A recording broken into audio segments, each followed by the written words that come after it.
नमस्कार प्रिय हरियाणा वासियों, नागरिक बंधुओं। मैं doctor Virendra Kumar Bansal, additional director general health services Haryana, आपसे मुखातिब हुआ हूँ आज। और आपको कोविड-19 महामारी जो हमारे देश में फैली हुई है उसके में कैसे लड़ा जा सकता है, उसके खिलाफ कैसे ये जंग हम जीत सकते हैं, इसके बारे में आपसे चर्चा करूंगा। और घर में रहकर ही इसका कैसे इलाज किया जा सकता है, क्या क्या सावधानियां रखनी है आपने, उसके बारे में हम चर्चा करेंगे।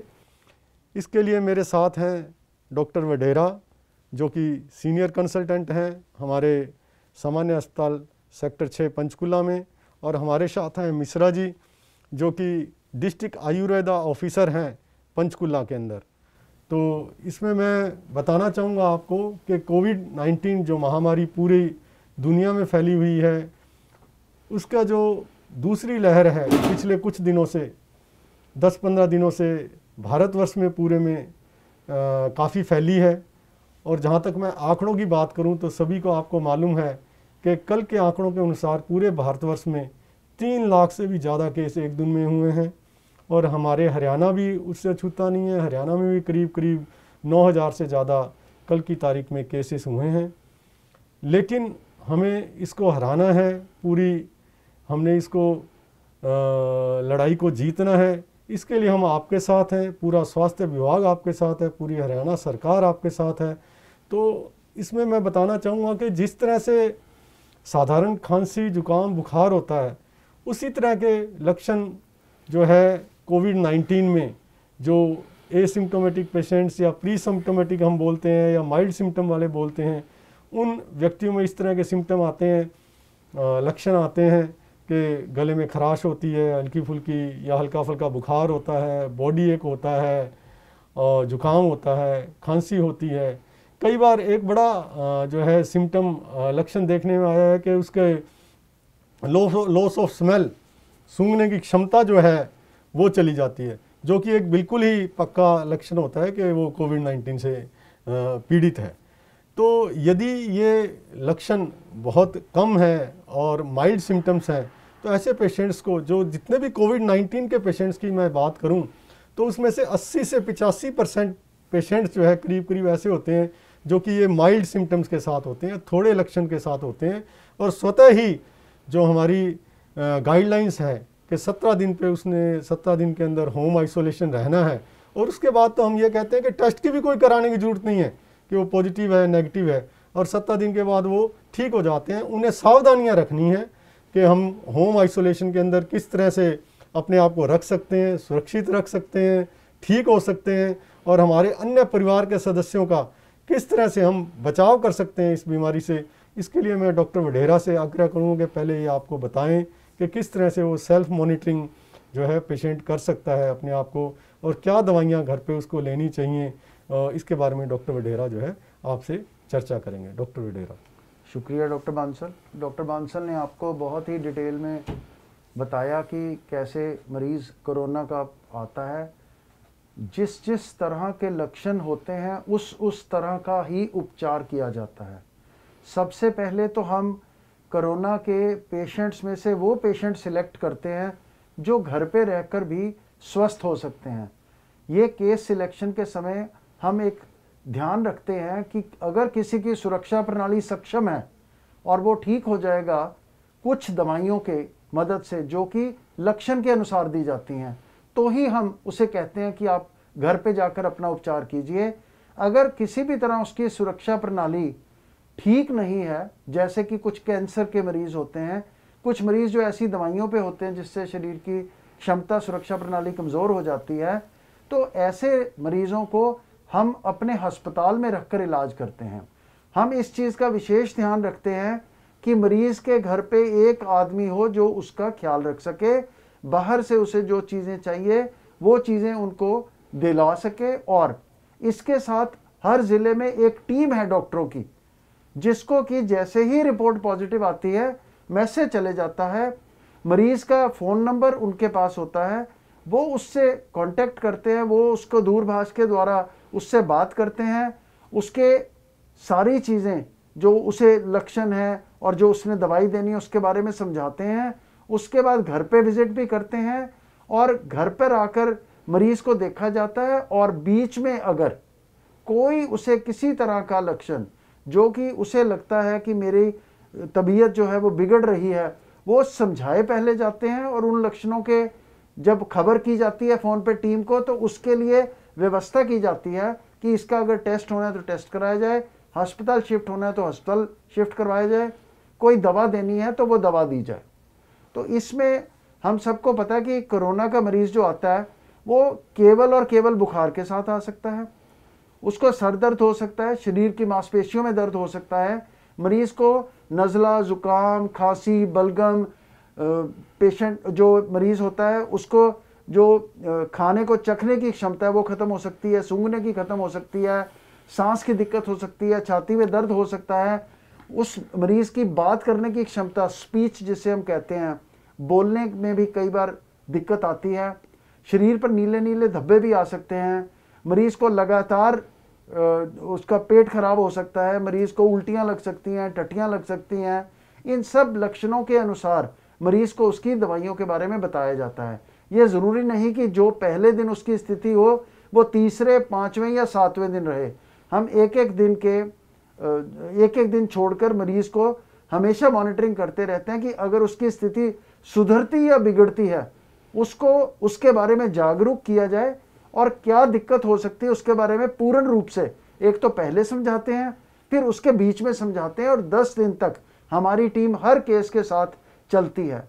10 दिन के बाद जब ये मरीज ठीक हो जाता है, तब हम इसके साथ जो हमारी टीम जो लगी होती है वो उसको फिर समझाती है कि अब आपने अगले 7 दिन आप किसी और को इन्फेक्शन तो नहीं दे सकते। 10 दिन के बाद 10 दिन के बाद कोई भी रोगी आम तौर पर किसी दूसरे को अब कोरोना की इन्फेक्शन नहीं दे सकता, मगर फिर भी 7 दिन उसने अपने घर में ही रहना और घर से बाहर नहीं निकलना।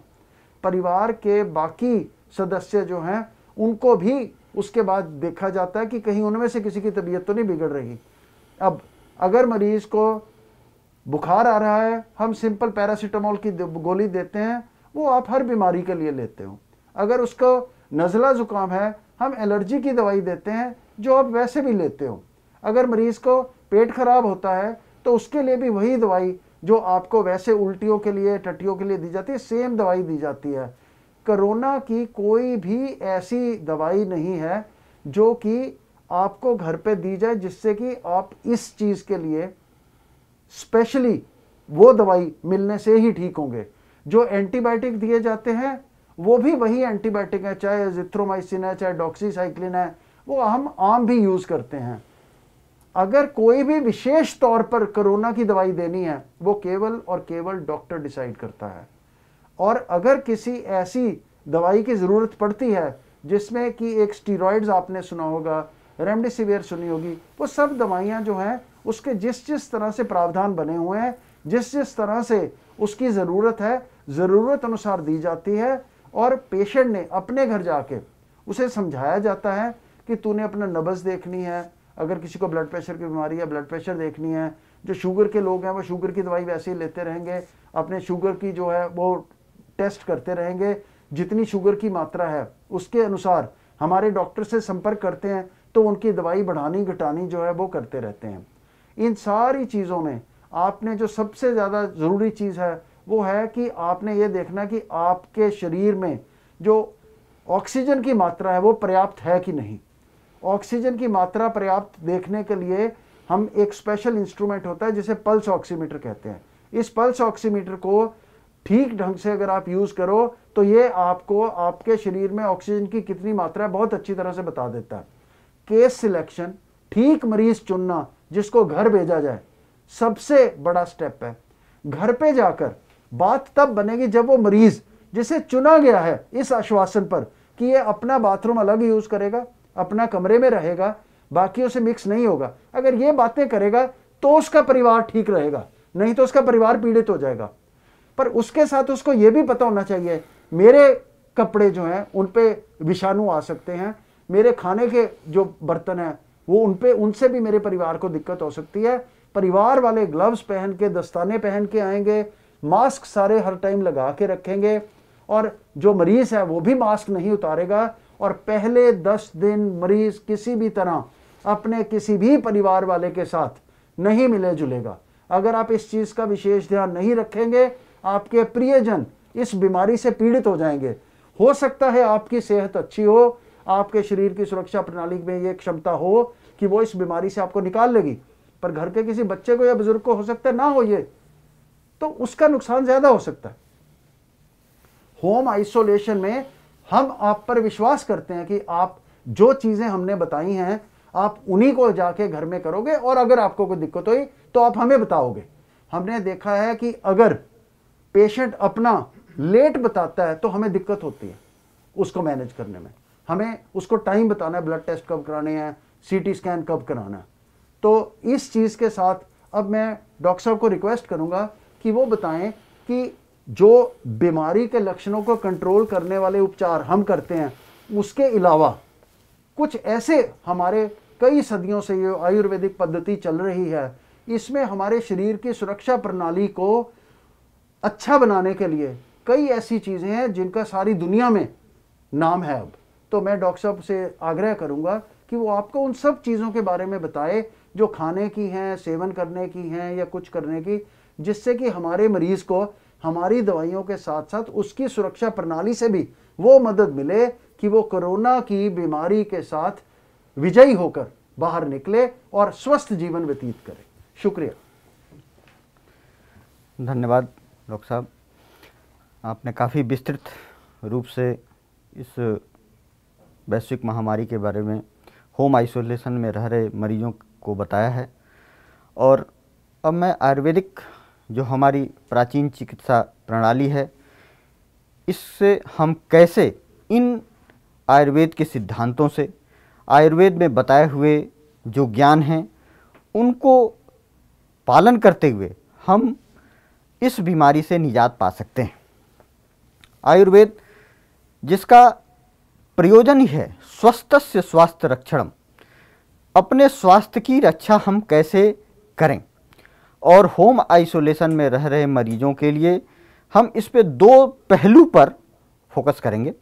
पहला है कि हमारा खान पान, दिनचर्या, और इस जो बसंत और ग्रीष्म ऋतु का ये जो मौसम का मेल है, इसमें हम ऋतुचर्या के अनुसार हमारा क्या भोजन हो। और दूसरा, हम अपने रोग प्रतिरोधक क्षमता, व्याधि क्षमत्व को कैसे बढ़ा सकते हैं। सबसे पहले हम पहला जो पहलू है कि हमारा खान पान, दिनचर्या और ऋतुचर्या कैसी हो। दिनचर्या में हम अपनी जो शुरुआत करें योगाभ्यास और प्राणायाम, सूक्ष्म व्यायाम और प्राणायाम में अनुलोम विलोम, कपालभाति, भ्रामरी प्राणायाम, इनसे अपनी दिनचर्या की शुरुआत करें। सुबह उठकर प्राणायाम से हम ना सिर्फ शारीरिक रूप से स्वस्थ होते हैं, बल्कि हम अपनी मानसिक दृढ़ इच्छा शक्ति भी अपने अंदर पैदा कर सकते हैं, जिससे हम इस रोग से बखूबी लड़ सकते हैं। दूसरा, हमारा खान पान इसमें क्या हो। खान पान में सबसे पहले जो शुरुआत है, आंवले का सेवन जरूर करें, क्योंकि इसमें प्रचुर मात्रा में विटामिन सी मिलता है। आंवले का फल, ताज़ा फल मिले, आंवले का मुरब्बा हो, आंवला कैंडी हो, या आंवले का चूरन हो, या च्यवनप्राश का सेवन, इस तरह से हम इसको कर सकते हैं। घर में रह रहे सारे लोगों को आंवले का सेवन जरूर करवाएं। और जो हमारा आहार हो वो बहुत ही हल्का और सुपाच्य हो, ताकि हमारी जो जठराग्नि है उसी से हमारी रोग प्रतिरोधक क्षमता डेवलप होती है। तो जितना हम अपने जठराग्नि को मजबूती प्रदान करेंगे, क्योंकि आपने देखा कि जब सर्दियां थी उस वक्त हमारी जठराग्नि प्रबल थी, ये बीमारी कम हो गई थी। जैसे बसंत और ग्रीष्म ऋतु आई, जठराग्नि सबके अंदर कमज़ोर होती है और ये बीमारी एक भयंकर रूप ले ली। तो हमको अपने जठराग्नि को बहुत ही ज़्यादा मजबूत रखना है। तो हमारा आहार सुपाच्य हो, हल्का हो, पानी का सेवन ज़्यादा से ज़्यादा मात्रा में करें। और प्रकृति में इस समय की जो सब्जियां हैं वो अपने आप में एक वरदान है। जैसे सहजन है, करेला है, इसका सेवन करें। जो और हरी साग सब्जियां हैं, लेकिन सहजन और करेला का सेवन इसमें बहुत ही अच्छा सब्जी में रहेगा। दूसरा, फलों में अनार और अंगूर का, हरे अंगूर का सेवन करें। और शाम के वक्त आप मूंग की दाल का सूप का सेवन जरूर करें। ये हमारे रोग प्रतिरोधक क्षमता को भी बढ़ाएगा। मूंग की दाल बनाएं, उसके पानी को लेकर या मूंग की दाल का सूप ले लें और सेंधा नमक जरूर थोड़ा मिला लें। दूसरा इसमें पहलू आता है कि रोग प्रतिरोधक क्षमता हम कैसे अपने आप को बढ़ाएं ताकि हम इस बीमारी से बहुत दृढ़तापूर्वक लड़ सकें। तो इसमें कुछ चीज़ें बताई गई हैं, खासकर हमारे आयुष क्वाथ है, आयुष काढ़ा, जो आयुष विभाग द्वारा भी घर होम आइसोलेशन के पेशेंट्स में भी दिया जा रहा है। इनके जो इंग्रेडिएंट्स हैं वो आप घर पे भी बना सकते हैं। 7 या 8 तुलसी के पत्ते लें, 3 काली मिर्च, 3 से ज़्यादा नहीं लेना है, 3 काली मिर्च ले लें, 1 दाना आप दालचीनी का ले लें और थोड़ी सी उसमें चम्मच से 1/4 सूखी हुई अदरक जिसको हम सोंठ कहते हैं। ये 4 चीज़ हमारे आयुष क्वाथ में है। ये गवर्नमेंट ऑफ इंडिया द्वारा अप्रूव्ड है। इसको 1 गिलास पानी में आप डालें, उबालें, जब आधा गिलास बच जाए तो छान के इसको आप उसमें स्वाद अनुसार शहद भी मिला सकते हैं। अगर कोई डायबिटिक है तो उसको शहद की जगह पे आप नींबू मिला के दे सकते हैं। इस तरह से आयुष काढ़े से हमारी इम्यूनिटी पावर बढ़ती है और गले का संक्रमण भी नहीं होता है और हमारे फेफड़े भी मजबूत होते हैं। दूसरा, गिलोय का सेवन। गिलोय अपने आप में एक रोग प्रतिरोधक क्षमता को बढ़ाता है। इस गिलोय के काढ़े को पिएं, गिलोय के टैबलेट्स को ले सकते हैं। और गिलोय अगर फ्रेश मिलती है तो गिलोय की लकड़ी को 4-4 अंगुल में 4 पीस लकड़ी लें, उसको पानी में 1 गिलास पानी में उसी तरह उबालें। जब काढ़ा बनाने का नियम है कि हम आधा जब शेष रह जाए, आधा गिलास पानी जब बच जाए तो छान के पीसी हुई मिश्री उसमें डाल लें। बहुत ही स्वादिष्ट काढ़ा बनता है। जो डायबिटिक हैं वो बिना कुछ मिश्री न मिलाएं, उसमें नींबू मिला सकते हैं। दूसरा, साथ में रह रहे जो आपके होम आइसोलेशन में जो पेशेंट्स हैं, उनके जो घर वाले हैं, उनको भी सुरक्षा प्रदान करनी है तो उनका भी खान पान भी सुपाच्य रहना चाहिए। मुलेठी का सेवन जितनी आप कर सकते हैं, सबके पानी में थोड़ा थोड़ा मुलेठी चूर्ण डाल लें, मुलेठी का सेवन करें। इस तरह से उनका गले का में कोई इन्फेक्शन होने की संभावना कम रहेगी, फेफड़ा मजबूत होगा। और ख़ासकर जो छोटे बच्चों के लिए, जो घर में छोटे बच्चे हैं, उनके लिए भी कुछ नुस्खे आयुर्वेद में बताए गए हैं, उनका पालन करें। खासकर सीतोपलादी चूर्ण थोड़ा थोड़ा शहद में मिला के, छोटे बच्चों जो 4 साल 5 साल 6 साल के बच्चे हैं उनको आप सीतोपलादी चूर्ण शहद में मिला के दें। और भी जो उससे भी छोटे बच्चे हैं उनके लिए आप एक शाम को सोते वक्त छाती के ऊपर थोड़ा सा देसी घी लें, हल्का सा गुनगुना करें, उसमें सेंधा नमक मिला दें, कपूर मिला दें और उनके छाती और गले पे लगा दें। छोटे बच्चों के लिए बहुत ही रामबाण औषधि होती है, उन पे किसी इन्फेक्शन से उनको बचाया जा सकता है। और इस तरह से हम अपनी डॉक्टरी सलाह के अनुसार और आयुर्वेद की सिद्धांतों को अगर एक सामंजस्य से बैठाकर पालन करते रहेंगे तो इस कोरोना रूपी वैश्विक महामारी पर हम निजात पा सकते हैं। धन्यवाद। जो होम आइसोलेशन के बारे में किस तरह से आयुर्वेद ने हमारा जो है ट्रीटमेंट किया जा सकता है, किस तरह से इस बीमारी से लड़ा जा सकता है और बचाव किया जा सकता है, इसके बारे में विस्तृत तौर पे मिश्रा जी ने जानकारी दी। और होम आइसोलेशन में किस तरह से ऑक्सीजन लेवल चेक किया जा सकता है और किस तरह से इलाज किया जा सकता है, इसके बारे में डॉक्टर वडेरा जी ने आपको विस्तृत तौर पे जानकारी दी। मैं आप लोगों को बताना चाहूँगा कि होम आइसोलेशन में जितने भी पेशेंट्स हैं, यदि उनके घर में कोई कोमॉर्बिड पेशेंट है, कोई 60 साल से ज़्यादा आयु के व्यक्ति हैं और यदि वो गंभीर सांस की बीमारी से या हार्ट की बीमारी से या कैंसर की बीमारी से या शुगर की बीमारी से पीड़ित हैं, तो उन व्यक्तियों को उस घर से आप अलग कर दें कृपया, ताकि वो इस बीमारी से जो है पीड़ित ना हो सकें, क्योंकि ऐसी बीमारियों में जो है मॉर्बिडिटी और मोर्टिलिटी दोनों ही ज़्यादा होते हैं। और ज़्यादातर मरीज किस तरह से अपनी केयर कर सकते हैं और किस तरह से अपना खान पीन का जो है रख सकते हैं ध्यान, वो मैं आपको थोड़ा बताना चाहूँगा कि जो भी मरीज है होम आइसोलेशन में, वो यदि करने में सक्षम है तो अपने कमरे की सफाई खुद करे, जो बर्तन है वो खुद अपने धोए, और जो कपड़े पहने हुए हैं जो और बेड शीट्स हैं या क्लोथ्स हैं वो धोने से पहले 30 मिनट तक करीब आधा घंटा जो है गर्म पानी में बाल्टी में रख दें। फिर उसके बाद उन बर्तनों को धोया जाए, जो कपड़ों को धोया जाए, और जो बर्तन हैं उनको साबुन से सर्फ से अच्छे से धोएं ताकि दूसरों को ये बीमारी ना हो।